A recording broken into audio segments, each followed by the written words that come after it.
जब उसका isoelectric point निकालोगे तो वो एसिडिक पीएच में ज्यादा वो डोमिनेट करेगा, क्योंकि वो एसिडिक अमाइनो एसिड है, उसके पास 2 कार्बोक्सिलिक ग्रुप्स हैं।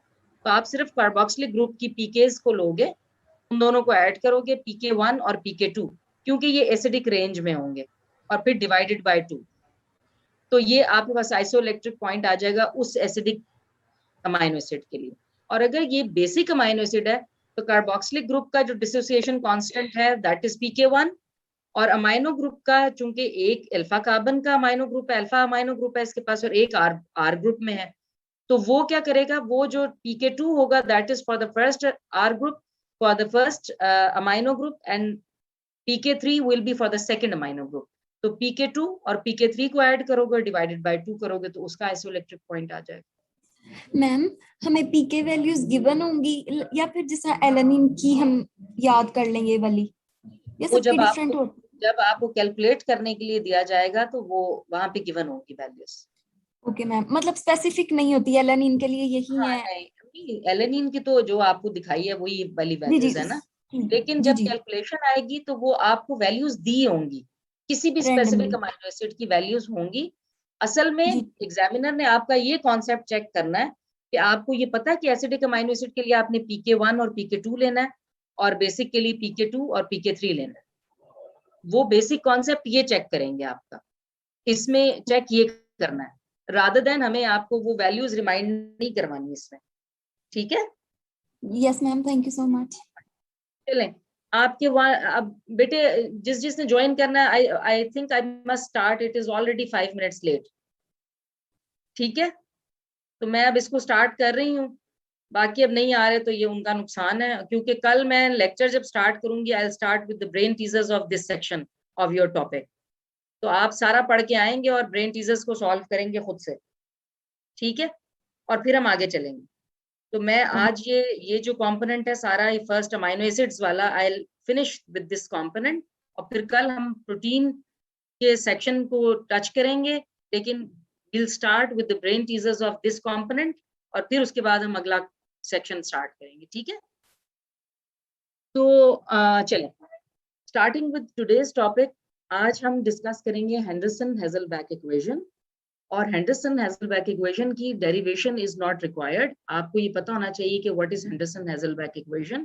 तो Henderson Hasselbalch equation is written here, it is pH equal to pk1 plus log, और इसमें हम ये एसिडिक फॉर्म है इसकी, and this is the conjugate base form. ठीक है, और उसमें या फिर आप इसको दूसरे तरीके से लिखो, तो this is the associated base, यानी एसिडिक फॉर्म है जहां पे protons are attached, and this is the dissociated form of that particular acid, या उसकी कॉन्जुगेट बेस हम इसको कहते हैं। This is the acidic form and this is the conjugate base of that respective acid. ठीक है, अच्छा, अब यहाँ पे अगर आप ये देखिए तो Henderson Hasselbalch equation, you have to learn this equation by heart, derivation is not required, और आपको कोई नहीं पूछेगा how Henderson Hasselbalch equation is derived. आपको पता होना चाहिए, आपसे क्वेश्चन ये कर सकते हैं, right Henderson Hasselbalch equation, give its clinical applications और गिव इट्स एप्लीकेशंस। तो आपने ये हेंडरसन हेजलबैक इक्वेशन लिखनी है, which is pH is equal to pKa plus log of concentration of acid and its concentration of conjugate base। ठीक है, concentration of conjugate base divided by concentration of the acid। अच्छा, अब यहाँ पे जो Anderson Hasselbalch equation है, आप अगर इस इक्वेशन को देखो, तो इस इक्वेशन को देख के अगर आपके जहन में क्या आता है, आप क्या कैलकुलेट कर सकते हो इससे, what can you find? Ma'am pH भी फाइंड कर सकते हैं, pH पीके फाइंड कर सकते हैं, pKa और ma'am concentration of weak acid भी फाइंड concentration कर of the सकते हैं, acid and its concentration of conjugate base। Conjugate base भी कर सकते हाँ, हैं। यानी हम डिसोसिएशन कांस्टेंट्स फाइंड आउट कर सकते हैं किसी भी गिवन एसिड के, हम pH of the given solution find out कर सकते हैं, हम pK वैल्यूज यानी वही डिसोसिएशन कांस्टेंट्स फाइंड आउट कर सकते हैं।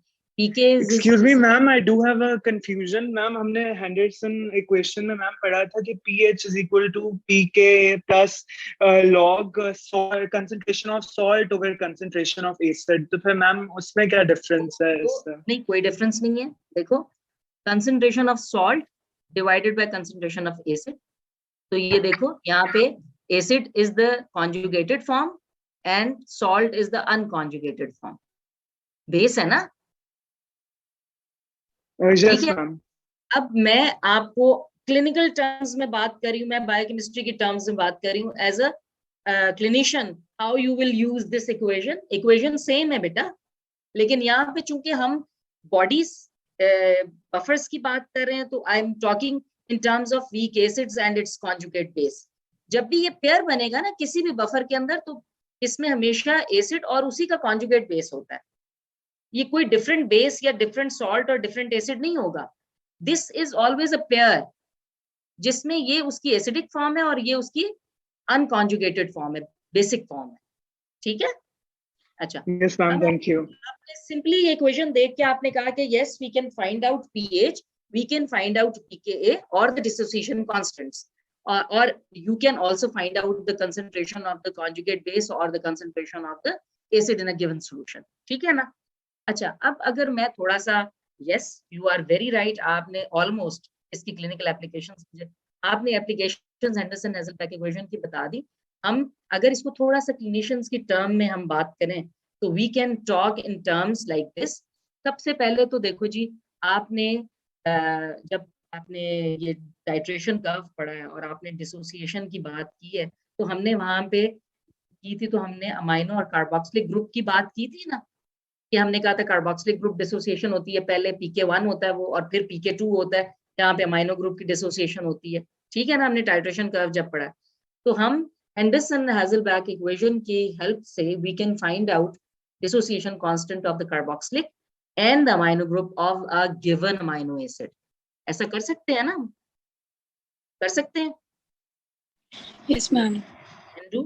अच्छा, दूसरी Yes, जो ma'am. इम्पोर्टेंट चीज है, you can find out pH of the physiologic solutions. अब हम ये फाइंड आउट कर सकते हैं कि कोई भी फिजियोलॉजिक सॉल्यूशन किस तरह से रिस्पॉन्ड करेगा with changes in concentration of the weak acid या corresponding salt or weak or its conjugate salt. For example, हमारे बॉडी के अंदर जो मोस्ट इंपॉर्टेंट बफर है, दैट इज बाइकार्बोनेट बफर. ठीक है? तो हम कभी भी किसी भी इंडिविजुअल में जब हमने देखना होता है कि कोई भी पर्सन जो है या कोई पेशेंट जो which is reporting to us whether this patient is in acidosis और एल्कलोसिस, जब आप एसिड बेस बैलेंस पढ़ते हो ना, तो आपने जब फाइंड आउट करना है कि ये पेशेंट एसिडोसिस में है कि एल्कलोसिस में है, तो वहां पे आप उसमें सबसे पहले एसिडोसिस एल्कलोसिस को रूल आउट करने के लिए पहला इंडिकेटर क्या होता है आपके पास? आप एसिड बेस बैलेंस पढ़ चुके हो ना ma'am? PH of blood. PH को you look for the pH of the blood. आप ये देखते हो कि जी पेशेंट एसिडोसिस या एल्कलोसिस में तो नहीं है, उसमें सबसे पहला इंडिकेटर आपके पास आता है pH of the blood. Normal pH क्या होती है? फिजियोलॉजिक पीएच ऑफ प्लाज्मा या blood 7.35 to 7.45. 7.35 to 7.45. This is the normal range of blood pH. तो आप देखते हो कि हम, so you can calculate pH of the blood by using Henderson-Hasselbalch equation. ठीक है? और फिर आप उसमें अगर bicarbonate buffer is the most important extra cellular buffer, तो वहां पे आप कंसंट्रेशंस और किसकी देखते हो एसिडोसिस एल्कलोसिस में? Carbon dioxide. CO2 bicarbonate. और Concentration of bicarbonate ions and concentration of carbonic acid. हाँ, carbonic acid is very, it dissociates immediately into carbon dioxide and plus ions. तो बेसिकली जो कंसंट्रेशन ऑफ कार्बन डाइऑक्साइड है वो आपको बताती है कि what is the concentration of acid in the body, क्योंकि ये डिसोसिएट हो जाता है इमीडिएटली कार्बोनिक एसिड जो होता है. तो और उसका जो कॉन्जुगेट सॉल्ट है दैट इज बाइकार्बोनेट.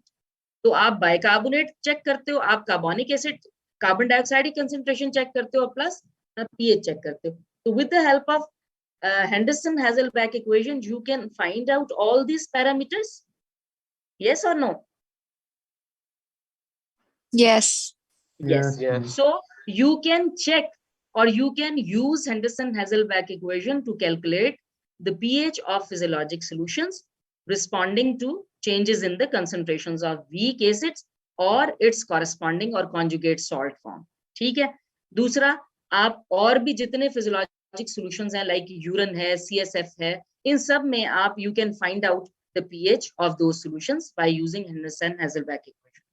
अच्छा, एक और बड़ी इंपॉर्टेंट जो एप्लीकेशन है हेंडरसन-हेज़लबैक इक्वेशन की, that is to calculate the abundance of ionic forms of acidic और बेसिक ड्रग्स। हमारी जितनी भी हम ड्रग्स लेते हैं they exist either in acidic forms और बेसिक फॉर्म्स, ठीक है। और एक चीज याद रखिएगा कि जो ड्रग्स होती हैं they are most soluble in the form of when they are uncharged। अगर कोई बेसिक ड्रग होगी तो उसकी अनचार्ज फॉर्म क्या होनी चाहिए, डिसोसिएटेड या associated form? associated Associated. associated Undissociated. अच्छा, अनडिसोसिएटेड फॉर्म। अनडिसोसिएटेड फॉर्म में तो वो प्रोटॉन्स एक्सेप्ट करेगा, और जो बेस है जब प्रोटॉन एक्सेप्ट करती है तो उस पर कौन सा चार्ज होता है? नेगेटिव। Negative. Positive. बेस जब अमाइनो ग्रुप को याद करो ना, अमाइनो ग्रुप फुली प्रोटोनेटेड था तो it was positively charge. Positively charged. Positive. When it was Positive. Dissociated it was neutral, yes है ना।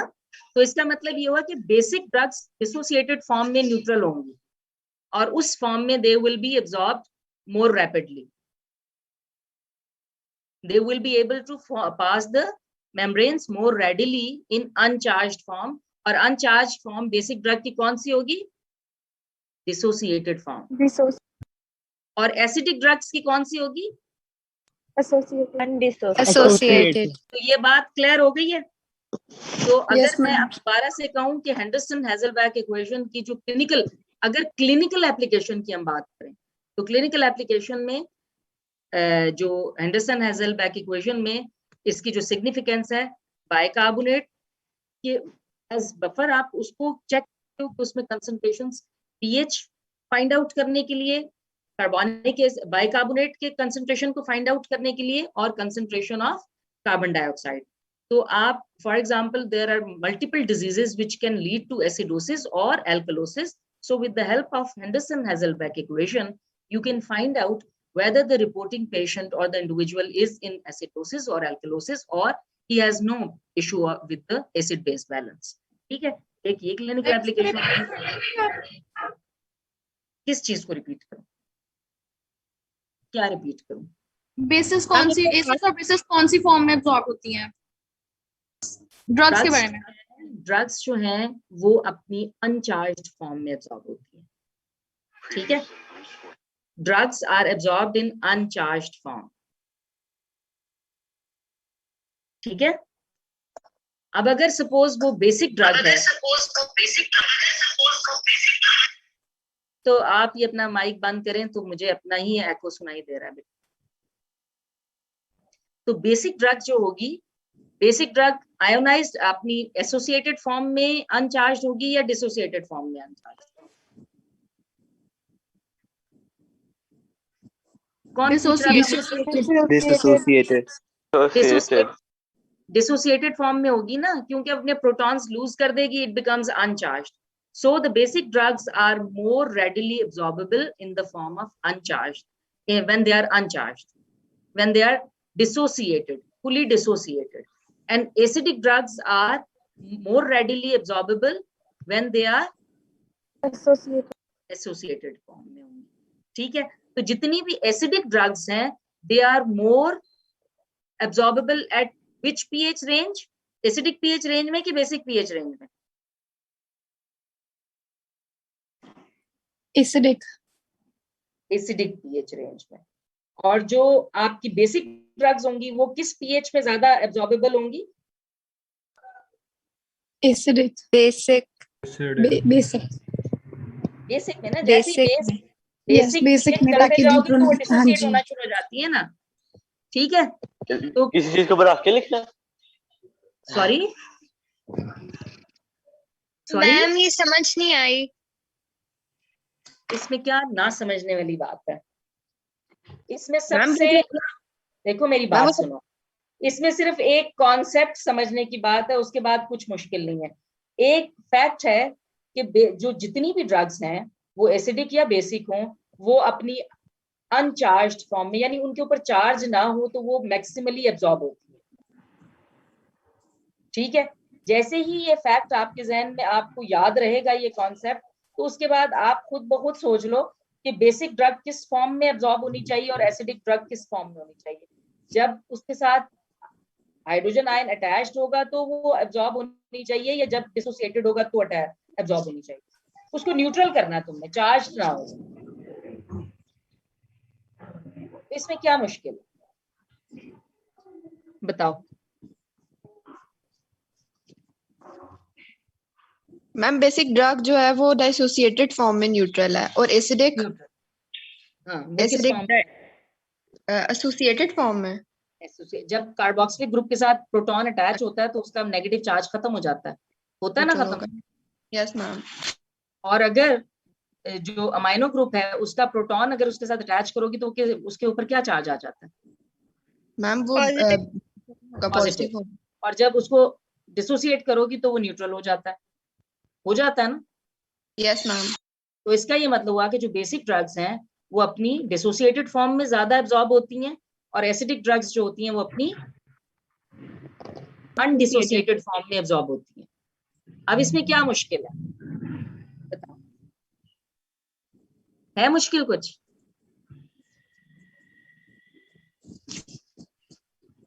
कोई जवाब नहीं दे रहा। मैम एसिडिक ड्रग्स जो होती हैं वो एसिडिक मीडियम में एब्जॉर्ब होती हैं। देखो वो उस मीडियम में एब्जॉर्ब होंगी जहां पे वो एसोसिएटेड फॉर्म में। तो किस फॉर्म में कार्बोक्सिलिक ग्रुप कहां पे एसोसिएट होता है? एसिडिक मीडियम में होता है। और बेसिक ड्रग्स किस मीडियम में डिसोसिएटेड होती हैं? बेसिक। अच्छा, अब एसिडिक ड्रग उसकी एब्जॉर्प्शन स्टमक में ज्यादा होनी चाहिए कि गट के अंदर ज्यादा अच्छी होनी चाहिए? इंटेस्टाइन्स में स्टमक की पीएच पता है कितनी होती है? स्टमक में। ठीक है। अब आपको ये एमसीक्यू में इस तरह पूछ सकते हैं कि aspirin was given to the patient, तो उसकी एब्जॉर्प्शन जो है वो किस पार्ट ऑफ बॉडी के अंदर सबसे ज्यादा होगी? स्टमक में। स्टमक, क्योंकि उसकी पीएच जो है वहां पे कितनी है? दैट इज एसिडिक pH है, दैट्स रियली लो। चलो आगे चले। अब यहाँ तक तो मैंने बताया, अब तुम लोगों ने मुझे बताना। अब आप इतना ढेर सारा you have learned lot about amino acids. पिछले 3 दिन से हम अमाइनो एसिड कर रहे हैं ना, ऐसा ही है ना? अब आप क्या अमाइनो एसिड की प्रॉपर्टीज को एनालिस्ट कर सकते हो? Which properties are shared by और बाय अमाइनो एसिड्स, या which properties do amino acids have? अब अगर मैं आपसे कहूं तो कोई एक एक करके मुझे बताते जाओ। Yes, they have an amino group and a carboxyl group. ये प्रॉपर्टी तो ना हुई, ये तो उनका structure. Act as a buffer. Abhash, they act as buffers. They are structural component of the protein. चले मान लेते हैं इसको, लेकिन structural component of protein जब बनते हैं तो वो क्या प्रॉपर्टी वहां पे क्या करते हैं? They are capable of forming what? Peptide bond. Yes, they are capable of forming peptide bonds. They form peptide bonds. They help in formation of peptide bonds. ये उसकी क्वालिटी है ना, ये उसकी प्रॉपर्टी है। और क्या प्रॉपर्टी होगी अमाइनो एसिड्स में? They have acid-basic properties. Optical isomerism. They exhibit the property of optical isomerism except for glycine. करता Non-chiral है वो. They form hydrogen bonds at physiological pH. ठीक है, चलो और क्या प्रॉपर्टी हो सकती है? Zwitterionic property. Yes, they exist antioxidant. in the Zwitterine form. They act as antioxidant. Antioxidant. Yes. अच्छा ठीक है। हमने ampholytes, they behave as ampholytes, or they exhibit property of hydrophobic effect. yes, ठीक है, आप कह सकते हो कि हाइड्रोफोबिक इंटरेक्शंस डेवलप कर सकते हैं। They are capable of they can produce hydrophobic effect. Yes, or they are capable of forming conjugated molecules. ठीक है, और they can to find a isoelectric point. नहीं ठीक। और बताओ, एक रह गई और एक प्रॉपर्टी और रहती है जिसपे हमने इतनी मैम एसिड और बेसिक प्रॉपर्टीज। हाँ जी They R group की exhibit Buffalo acidic basic capacity, properties, yes. They can act as acids, they can act as buffers, they can act as bases. और इसके अलावा एक और भी थी, आपने ऑप्टिकल आइसोमरिज्म बताया, और दूसरी isomerism, they exhibit property of isomerism and they exhibit property of optical activity. Isomerism कौन सी वाली एग्जिबिट करते हैं? स्टीरियो आइसोमर्स पढ़े नहीं है आपने? स्पेशल अरेंजमेंट, स्पेशल अरेंजमेंट, यानी they can exist in stereoisomeric form. Tautomerism जिसमें ज्विटरलाइन बनता था।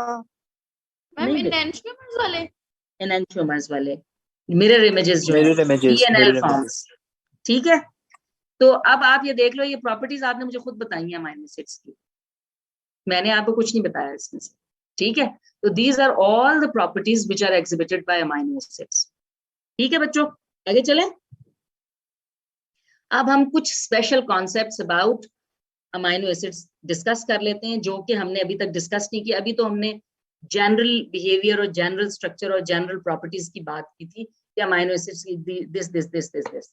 अब हम थोड़ा सा कुछ स्पेशल कॉन्सेप्ट्स हैं रिगार्डिंग और in relation to the amino acids, जो कि हमें पता होने चाहिए। एक ये वाला कॉन्सेप्ट तो हमने पहले डिस्कस किया है, लेकिन मैं फिर दोबारा under the header of special concepts आपको बताना चाह रही हूँ कि आर ग्रुप्स जो हैं they are of different types, either they can be non polar और they can be polar R groups. अगर नॉन पोलर आर ग्रुप्स होंगे तो because of the non polar R groups these amino acids they exhibit hydrophobic effect. और hydrophobic effect क्या है? Hydrophobic effect ये है कि when they are in hydrophilic environment the hydrophobic R groups they move towards the core and the hydrophilic they are on the surface. This helps these proteins to develop their 3D structure, ठीक है।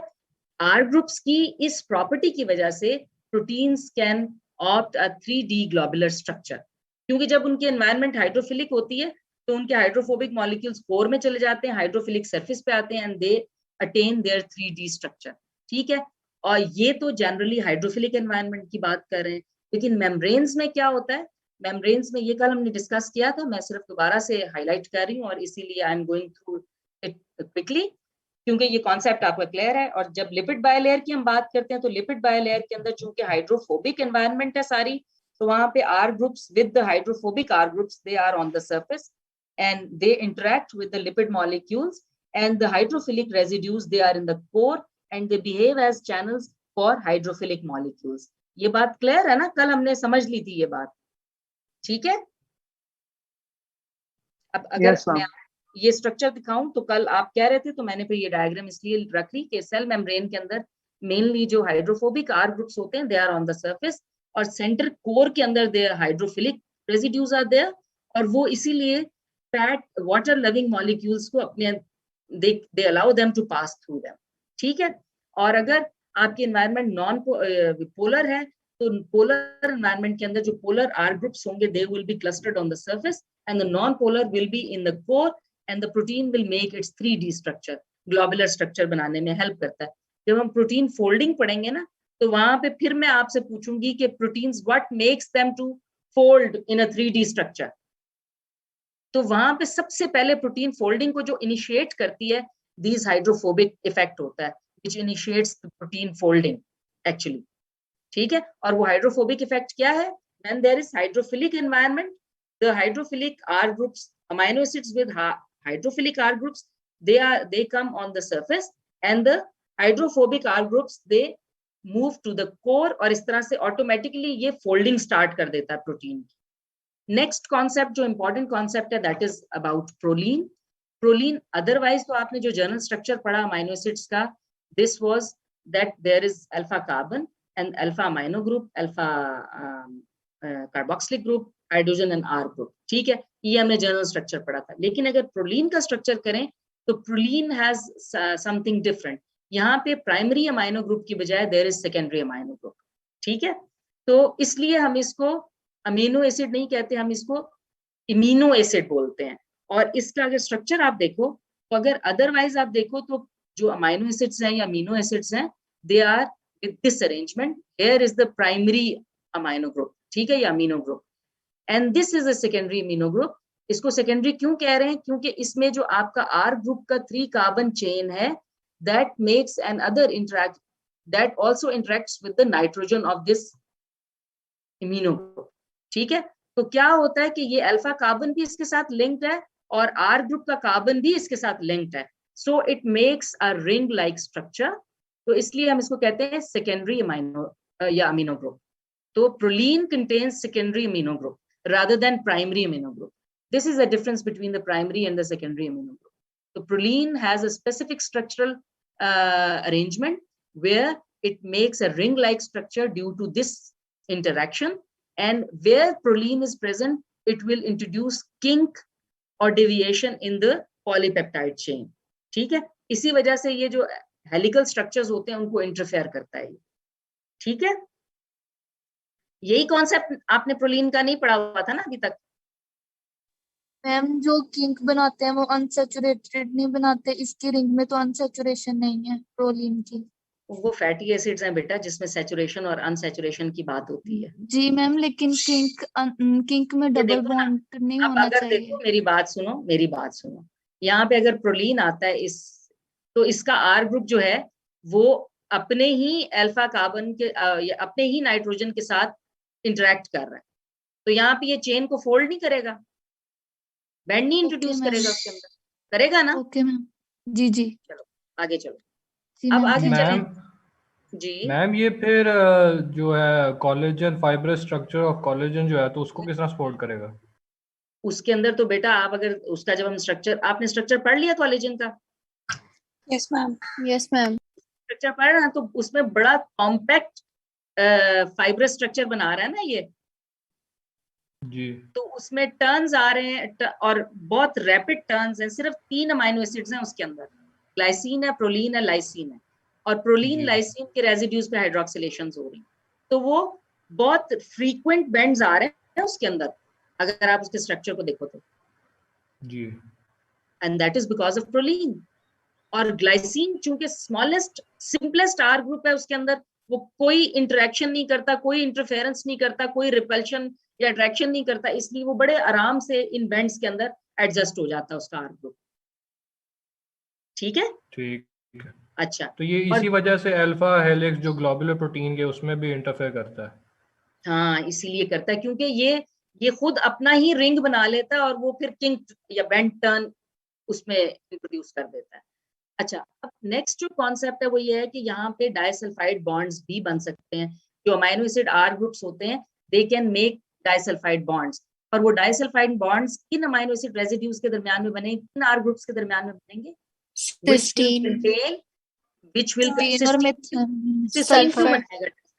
Sulphur containing यानी उसके R group में sulphydryl group होता है, और because of this sulphydryl group they can form disulphide linkages, और बहुत सी प्रोटीन के सर्फेसेस पे डाइसल्फाइड बॉन्ड्स होते हैं, and these are usually sulphur containing, यानी सिस्टीन जो अमाइनो एसिड है दैट मेक्स और helps in the formation of disulphide bonds. ठीक है, अच्छा, उसके बाद जो आर ग्रुप्स हैं they provide site of attachment to other compounds.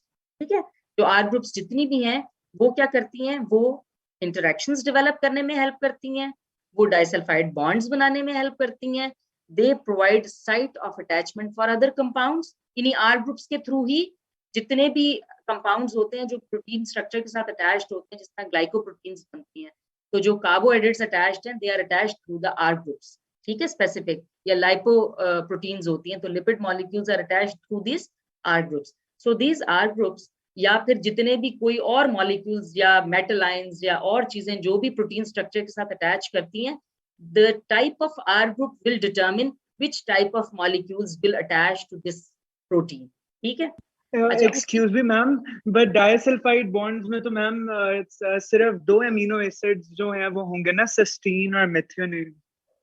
Disulphide में बेसिकली बेटा जो सल्फर कंटेनिंग अमाइनो एसिड होगा वही डाइसल्फाइड बॉन्ड बनाएगा ना। इसी तरीके से अगर नेगेटिवली चार्ज्ड अमाइनो एसिड्स हैं तो नेगेटिवली चार्ज्ड अमाइनो एसिड अगर दूसरे उसके साथ एडजेसेंट या फोल्डिंग में कोई प्रोटीन आती अमाइनो एसिड आर ग्रुप आता है जो कि नेगेटिवली चार्ज्ड है, तो वो क्या करेगा, उसको रिपेल करेगा, अट्रैक्ट करेगा? रिपेल करेगा। अगर वो पॉजिटिवली चार्ज आर ग्रुप होगा तो वो क्या करेगा, उसके साथ इंटरेक्ट कर लेगा। तो उनको हम कहते हैं Attract करें। सॉल्ट ब्रिजेस या आयोनिक इंटरेक्शंस बोलते हैं उनको, ठीक है। या फिर अगर सपोज हाइड्रोफोबिक आर ग्रुप्स हैं तो वो क्या करेंगे, वो हाइड्रोफोबिक मॉलिक्यूल्स के साथ हाइड्रोफोबिक इंटरेक्शंस बनाएंगे। अगर हाइड्रोफिलिक आर ग्रुप्स हैं तो वो हाइड्रोफिलिक मॉलिक्यूल्स के साथ अपनी अटैचमेंट्स बना के हाइड्रोफिलिक इंटरेक्शंस करेंगे। तो ये R groups will determine which type of interactions will be developed in protein molecule while attaining its folded 3D structure, ठीक है, समझ आ गया। तो R groups they play very important role in attainment of the 3D structure of protein and in biological activity of that particular protein, ठीक। उसके बाद अगर lysine और आर्जिनिन को आप देखो तो ये वाले जो हैं, ये lysine arginine are basic amino acids और फिजियोलॉजिक पीएच पे दे आर पॉजिटिवली चार्ज्ड, ठीक है। लेकिन हिस्टिडीन जो होता है that is weakly basic and the free amino acid is largely uncharged at physiologic pH, ये याद रखिएगा। ये एमसीक्यू में आपसे पूछ सकते हैं कि हिस्टिडीन को हमने दरमियान में दिखाया था ना, न्यूट्रल और पॉजिटिवली चार्ज के दरमियान में, और लाइसिन को हमने पॉजिटिवली चार्ज दिखाया था जब मैंने आपको टेबल दिखाया था। वो टेबल जो है ना लिपनकॉर्ड में बना हुआ है, लेकिन वो दूसरे चैप्टर में बना हुआ है। तो वो टेबल आप पता है कहाँ से ढूंढोगे, इंडेक्स से ढूंढोगे, एसेंशियल नॉन एसेंशियल या ग्लूकोजेनिक कीटोजेनिक अमाइनो एसिड करके ना, तो वो पूरा टेबल आपको मिल जाएगा लिपनकॉर्ड के अंदर। थोड़ा सा बड़ों की तरह पढ़ना सीखें, ठीक है। मैम चैप्टर 20 में है ये। हाँ चैप्टर 20 में, गुड। पेज तो नंबर आपने जो 261 चीज ढूंढनी है ना वो आपने इंडेक्स से ढूंढनी है, आपने चैप्टर वाइज नहीं देखनी, ठीक। अच्छा, जो हिस्टिडीन है that is weakly basic and that is neutral और अनचार्ज्ड एट फिजियोलॉजिक पीएच, लेकिन lysine and arginine they are positively charged at physiologic pH. उसके बाद जो नेक्स्ट है ईच अमाइनो एसिड हैज, अच्छा अब उसके बाद यहाँ तक तो बात ये एक कुछ स्पेसिफिक अमाइनो एसिड्स के कॉन्सेप्ट्स थे which you should know। अच्छा दूसरा ये आपने जो hydroxyl group containing R groups हैं, या हमने कहा था कि अनचार्ज्ड पोलर अमाइनो एसिड्स जो हैं आर ग्रुप्स, जो कि अनचार्ज्ड हैं और पोलर हैं, तो वो वाले जो अमाइनो एसिड्स हैं they are capable of forming hydrogen bonds, they are capable of forming they can be phosphorylated, they can be hydroxylated। तो ये वो site of hydroxylation, phosphorylation and hydrogen bond formation वो प्रोवाइड करते हैं जितने polar R groups होते हैं। अच्छा उसके बाद मैं आपको ये बता दूं कि डिफरेंट अमाइनो एसिड्स को हम एब्रिविएट करते हैं by their symbols and we name them. हम उनको या तो एब्रिविएशंस उनकी बनाते हैं, 3 लेटर एब्रिविएशंस होती हैं, या सिंबल्स होते हैं 1 लेटर। तो उसमें अगर आप ये देखो तो 1 लेटर जो कोड रूल है वो क्या है, या तो हम यूनिक फर्स्ट लेटर हो रहा है, यानी किसी भी अमाइनो एसिड का फर्स्ट लेटर जो सिर्फ unique to that particular amino acid है हम उसको पिक कर लेते हैं। और मोस्टली हम ये वाला रूल उस पे अप्लाई करते हैं जो मोर फ्रीक्वेंटली अमाइनो एसिड आपके पॉलीपेप्टाइड चेन्स के अंदर आते हैं। दूसरा कॉन्सेप्ट हम ये उसमें जो रूल अप्लाई कर सकते हैं वो ये कर सकते हैं कि most commonly occurring amino acids have priorities. मतलब हम अगर सपोज G2 के पास है तो जो ज्यादा कॉमन होगा, जैसे glycine is the commonest amino acid, तो हम G will stand for glycine not for glutamate, ठीक है। उसके बाद फिर सिमिलर साउंडिंग नेम्स जो होते हैं, जैसे फिनाइल एलानिन जो है F, और although it starts with P, लेकिन हम इसको F से इंडिकेट करते हैं क्योंकि P is for some other amino acid. इसी तरह से जो लेटर अगर सपोज उसी का कोई और सिंबल आप किसी और अमाइनो एसिड को दे चुके हैं तो फिर आप closest letter to that first letter से आप उसको सिंबल दे देते हैं। जैसे लाइसिन से पहले K is the letter which is closest to L, तो उससे पहले आ रहा है तो हम लाइसिन को K कह देते हैं, ठीक है। इसी तरीके से ये टेबल्स आपके बने हुए हैं, इसमें आपने याद बहुत कुछ यानी वो नहीं है, कुछ स्पेसिफिक हैं जिनमें हम सिंपल उनके ना W यानी डबल बॉन्ड की वजह से उसको W से इंडिकेट कर देते हैं क्योंकि T हमने किसी और को दिया हुआ है। और जैसे देखें ना ट्रिप्टोफैन, टायरोसिन और थ्रेओनिन 3 अल्फाबेट्स हैं T के साथ जो कि अमाइनो एसिड स्टार्ट हो रहे हैं, तो फिर हम उनको डिफरेंट नाम सिंबल्स देंगे Y, W और T, ठीक है। तो उनमें डिफरेंट हम रूल्स फॉलो कर रहे होते हैं। ये सिर्फ आपको बताने के लिए कि ये वहां पे आपकी बुक में है तो आपको पता होना चाहिए। कुछ मोस्ट कॉमन जैसे ग्लाइसिन है या इनके आपको डेलीन serine, threonine, methionine, histidine, ये cysteine, they are indicated by 3-letter symbol, यानी 3-letter abbreviations, और symbols इनका single alphabet होता है, which indicates them. तो यहाँ पे these are the special concepts about amino acids. तो यहाँ पे हम we finish with the concept of the all concepts of related to the amino acids. अब मैं थोड़ा सा आपको पेप्टाइड्स और उनकी बायोमेडिकल सिग्निफिकेंस की बात करूंगी, क्योंकि यूजुअली एग्जाम में ये कह देते हैं कि डिफाइन पेप्टाइड्स या what are peptides, give their biomedical importance, give their clinical application. तो ये आपको पेप्टाइड्स क्या होते हैं ये हमने फर्स्ट लेक्चर में डिस्कस किया था. What are peptides? which have molecular weight less than 10,000. वो पॉलीपेप्टाइड्स भी हो सकते हैं, ठीक है, लेकिन हम यूजुअली जो ये short polymers of amino acids होते हैं, और mostly these are they are from 2 to less than 50, 2 to 50 amino acid residues होते हैं पेप्टाइड्स के अंदर, तो हम उनको पेप्टाइड कहेंगे. जब उससे ऊपर चला जाता है तो we name them as polypeptide. और फिर उसके बाद जब पॉलीपेप्टाइड्स कॉम्प्लेक्स स्ट्रक्चर्स बनाते हैं फॉर द फंक्शनल एक्टिविटीज और फॉर द बायोलॉजिकल एक्टिविटीज, तो फिर हम उनको प्रोटीन्स कह देते हैं. ठीक है, तो अगर amino acids 2 and up to 50 अगर होंगे तो हम उनको क्या नाम देंगे? These are short polymers of amino acids, so they are peptides. So peptides are short polymers of amino acids. Physiologically, they perform prominent role in the neuroendocrine system. Or neuroendocrine system में they can act as hormones, they can act as hormone releasing factors, they can act as neuromodulators, यानी जो के neurotransmitters, या they can act as neurotransmitters. So basically they are performing prominent role in neuroendocrine system as hormones, hormone releasing factors, neuromodulators and neurotransmitters. ठीक है. Clinically, they can be used as antibiotics, they can be used as anti-cancer drugs, and they can, in toxic doses, they can promote cancer growth. ठीक, तो clinically antibiotics हो सकती हैं peptide, they can be anti-cancer drugs, or in toxic doses they can promote cancer growth. अब अगर हम इनकी functional classification करें तो दे कैन बी, हमने कहा ना, या हार्मोन्स हो सकते हैं, या रिलीजिंग फैक्टर्स हो सकते हैं, एंटीबायोटिक्स हो सकते हैं, they can act as drugs, they can act as neurotransmitters. तो अगर हम हार्मोन्स की बात करें तो they are basically oxytocin, vasopressin, corticotrophin, secretin, glucagon, और insulin is also peptide hormone. Then antibiotics में आपके पास for example penicillin, chloramphenicol, anti cancer drug में ब्लियोमाइसिन इज द ड्रग, और फिर muscle relaxant is bradykinin, vasoconstrictor is angiotensin, vasopressin, neuromodulator is endorphin.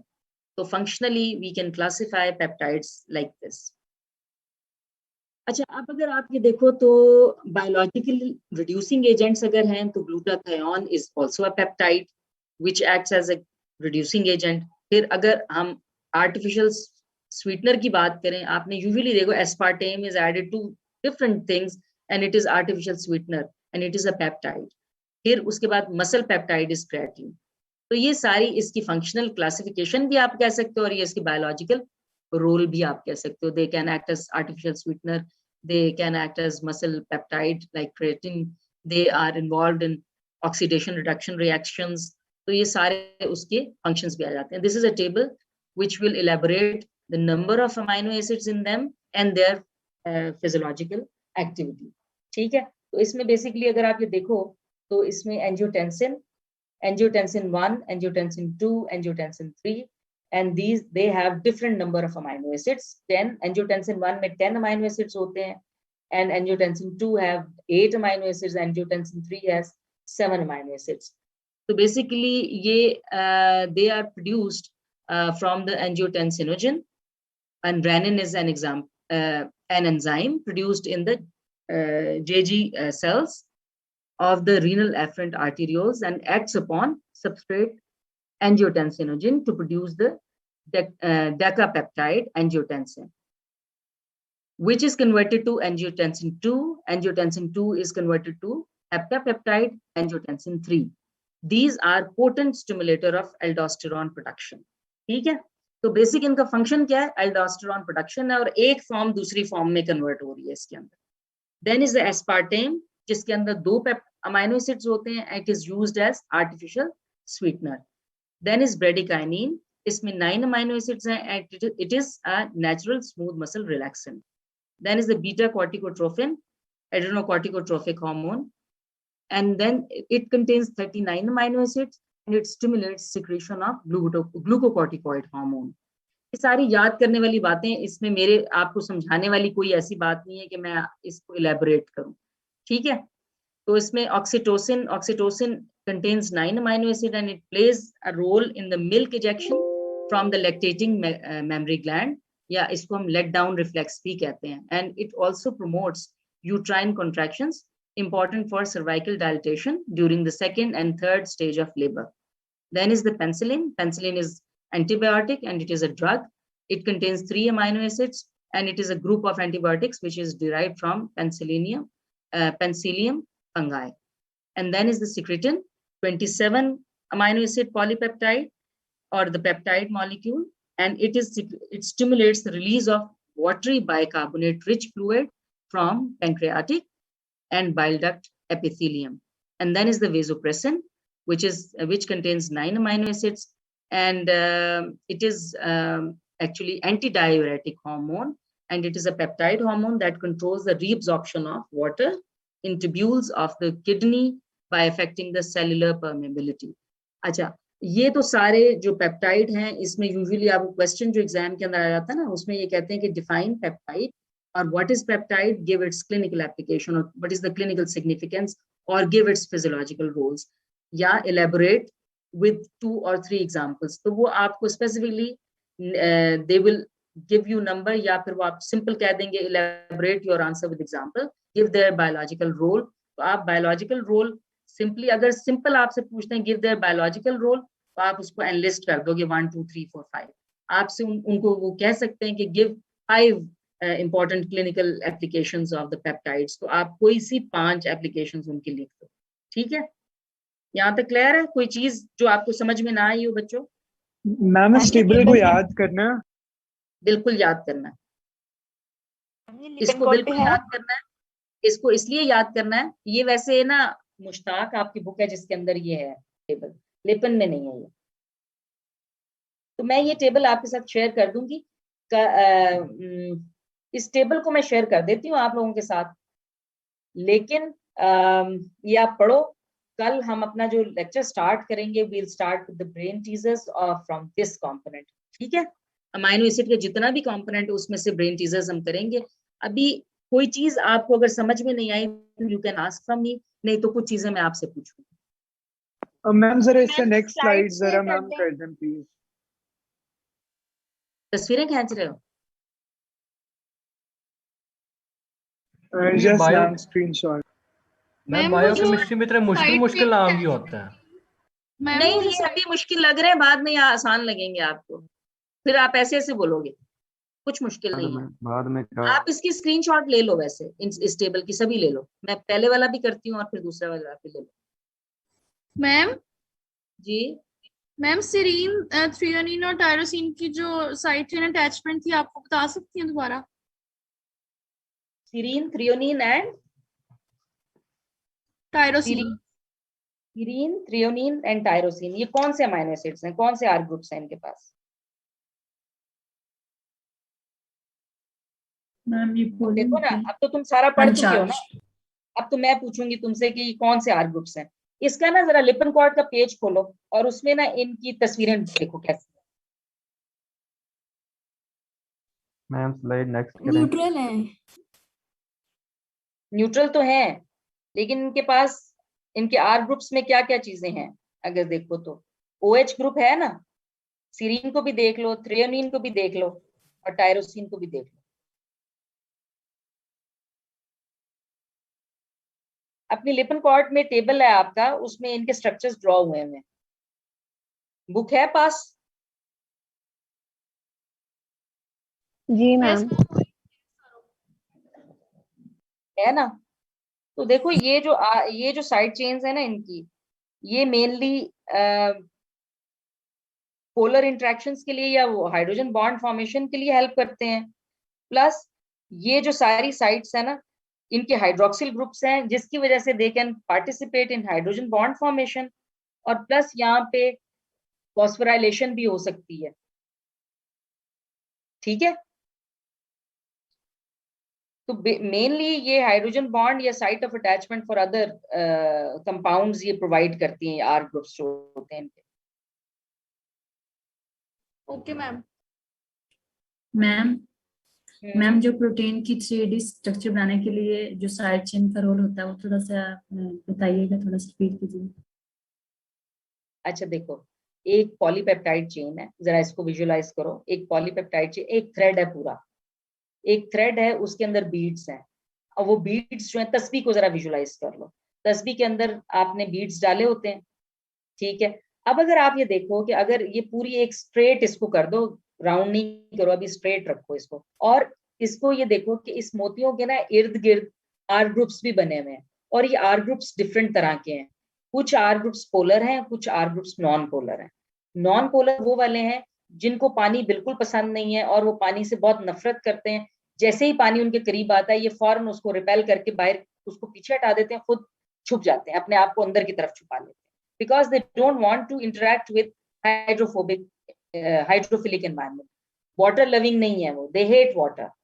ठीक है, तो फिर क्या होता है, जैसे ही ये स्ट्रिंग है जिसके अंदर hydrophobic hydrophilic molecule R groups हैं, तो आप अगर इसको पानी में रखोगे तो क्या होगा, खुद सोचो क्या होना चाहिए। अली, मैं बेटे आपसे पूछती हूँ, पहले मैं ये इसको डिस्कस कर लूँ इसके साथ, फिर मैं आपका क्वेश्चन भी लेती हूँ। तो आपके ख्याल में क्या होना?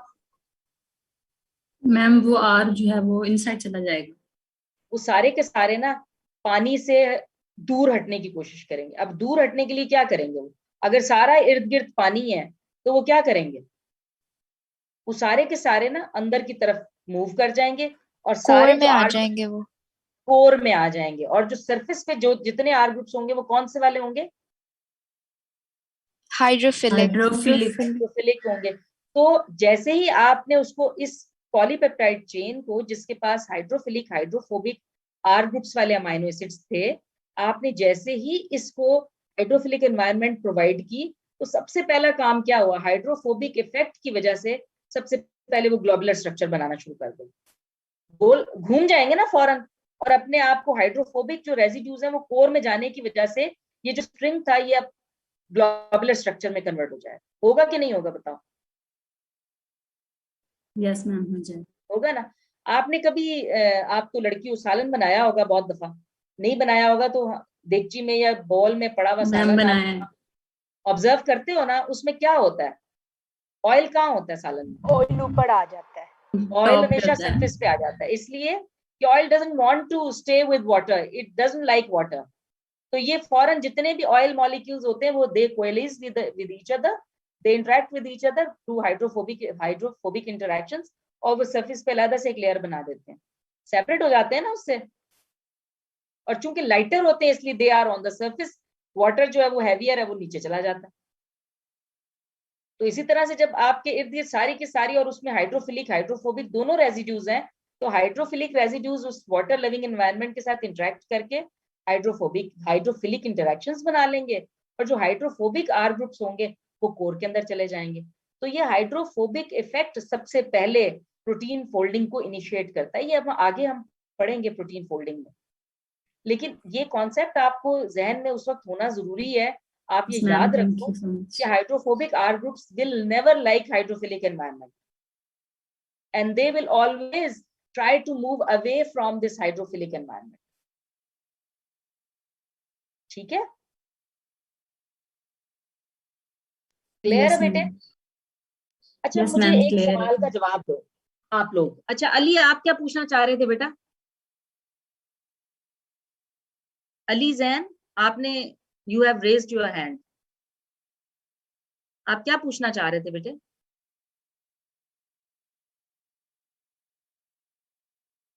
अली किधर गया? गलती से हो गया। गलती मैम से मैंने गलती से हो गया था मेरे से। अच्छा ठीक है, it's fine. Ma'am I have a question. नहीं, अब मैं सवाल पूछने लगी हूँ।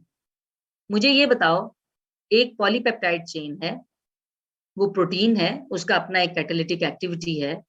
अगर सपोज उस पॉलीपेप्टाइड चेन में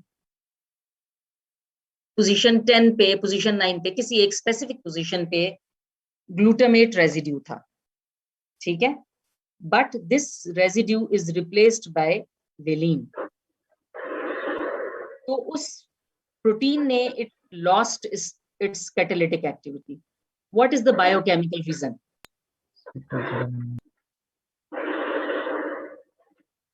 किसका मैम पहले मैम सिकल सेल एनीमिया। नहीं, मैं तुमसे डिजीज नहीं पूछ रही। Sickle cell anaemia carbon number 6 पे होता है, कार्बन नंबर 9 10 पे नहीं होता। मैंने तो ये जनरली एक क्वेश्चन पूछा है, मैम मैं पहले तुमसे एसिडिक साइट मैं डिजीज नहीं पूछ रही, मैं बायोकेमिकल इफेक्ट पूछ रही हूँ, क्या होगा इसका।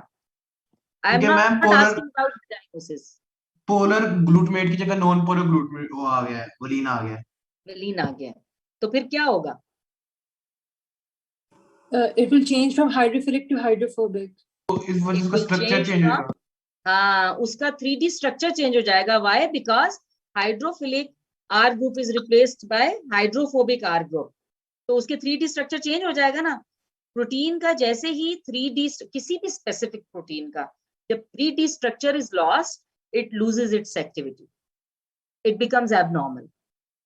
अब अगर सपोज ग्लूटामेट की जगह एस्पार्टेट रिप्लेस होता, तो may be it's kept on performing the normal function. Why?